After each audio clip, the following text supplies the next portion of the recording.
All right, Rocky, we are ready to roll. Alex Tam here and Rocky here from Zephyr Equity Group. Today, we've got some amazing, exciting education for everyone. So, Rocky, what are some people asking about the cash flow? Everyone wants to learn. Everyone wants to get more cash flow, right? So, what are some top questions that revolves around cash flow?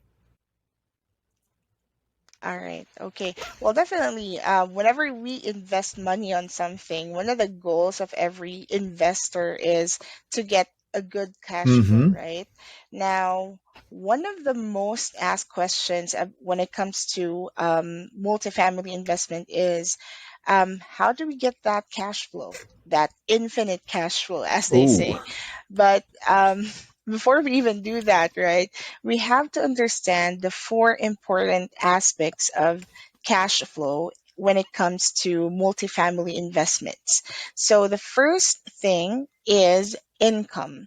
How do we generate income when it comes to multifamily So investment? So most people think that income is only generated by rents, right? So you go in, oh, income's just rents. Not exactly. Because if an apartment complex was actually managed correctly, they could implement something called RUBS, which is utilities. Okay. Utilities meaning you can divide up the water bill or the electricity bill, heating and air bill. If it's not already divided, divide it among the tenants. There could be parking fees, right? Maybe there is an awning on some of the parking, and you can initiate parking fees. Some apartment complexes have storage. You can do storage fees, these storage lockers, right? There could be a storage fee. Now, maybe they have pets. You can have a pet fee, okay? Now, maybe they have sign up. There's a sign up initiation fee for the apartment. It's called application fee. Some people have a move in fee, right? Then there is a deposits, the safety deposit, right? But the safety deposit is usually meant for carpet cleaning, paint, and all that. So that's not considered really a fee, but it still comes in, right? So just that alone are so many different fees. Now, of course, we don't want to charge late fees, but sometimes people pay late. Well, the first time it's a slap on the wrist, right? Second time, if your rent is late, they might tack on a fee. There could be a 10% fee, you know? So there's multiple ways to earn income, right? Some places have Amazon lockers, vending machine fees, washer and dryer fees. You know, these are all ways to get income, and that's how, in general, we look at an apartment complex. What makes sense in that area? Does it? Does it? Is it comparable? Is everyone else charging those fees? And if they are, why not go for it? Make it a standard, right? Right, right, of course. So there's really a lot of, multiple ways to earn money when it comes to multifamily Yeah. investments. Now, what about expenses, right?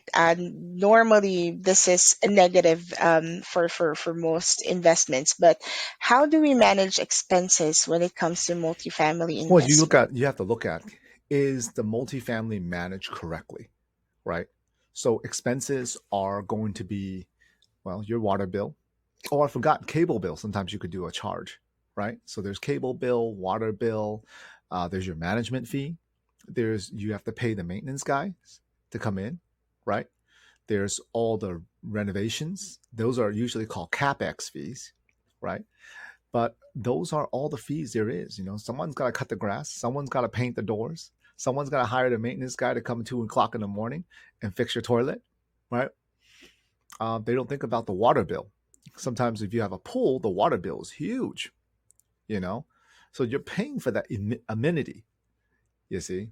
So of all the things that can fee, that could be an expense, that's what some of those expenses are. I mean, we have it all broken down, utilities, water, cable, insurance, right?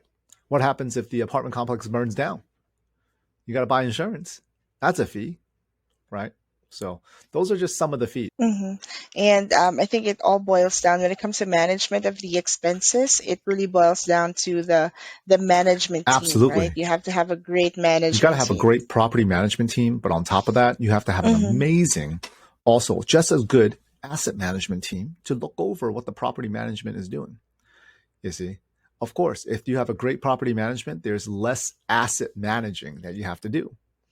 It's like if you have a good employee, well, you don't have to manage as much. But if you have a bunch of so employees, then what happens is now you got to manage them all the time. And sometimes that ends up costing you more in the long run because of time. Yeah. All right. And so when you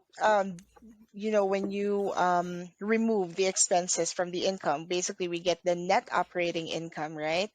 Now, how do we build value to the property using the Well, NOI? so the net operating income is calculated to look at the profitability, right?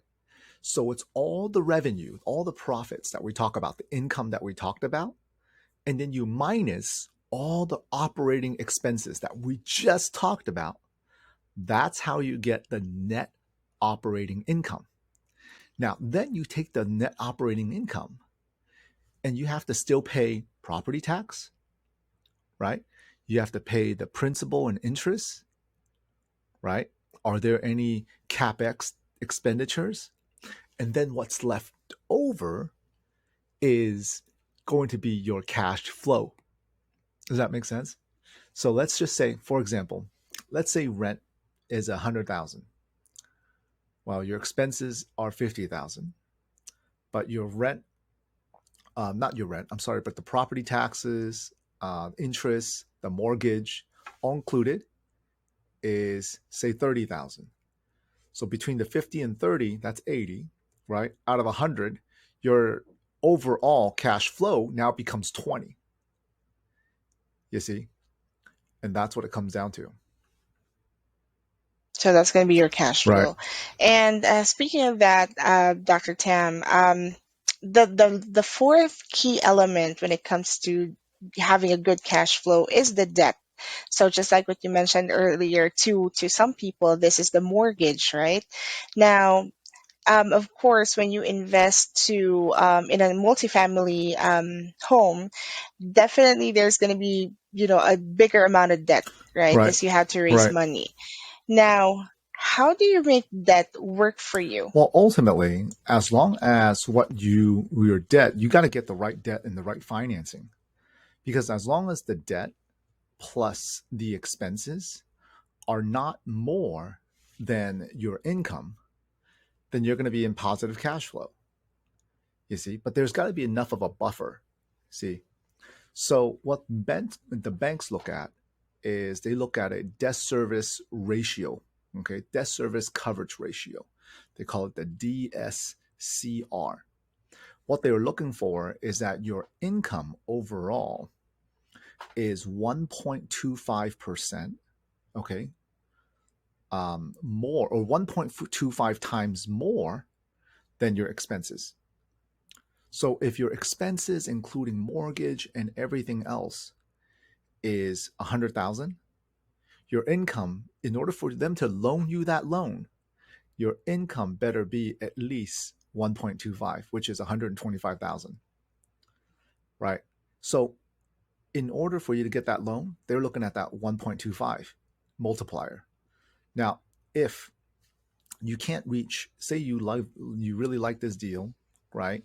It's a phenomenal property, but all your calculations comes out to 1.2. Well, now you have to put more money down in order to get to that 1.25. You see that initial payment, or you ask the seller to lower the price. It's one or the other. Someone's got to give, right? You know, you either put more money down or they got to lower the price. Which one is it going to be? It Yeah, so it's gonna come down to negotiation and Exactly, getting that deal. exactly. That's why the right All financing right. plays such a big role. hmm Yeah, and it's crazy because for most people, when you talk about debt, it's something like, oh, that's it, kind of it has a negative Right. impact, right?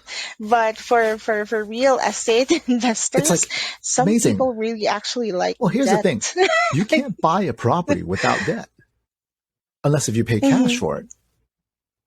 But Yeah. why do that when you're able to use debt, right? Let's say the person has $1 million. Easy numbers, right? They buy an apartment, that's 1 million.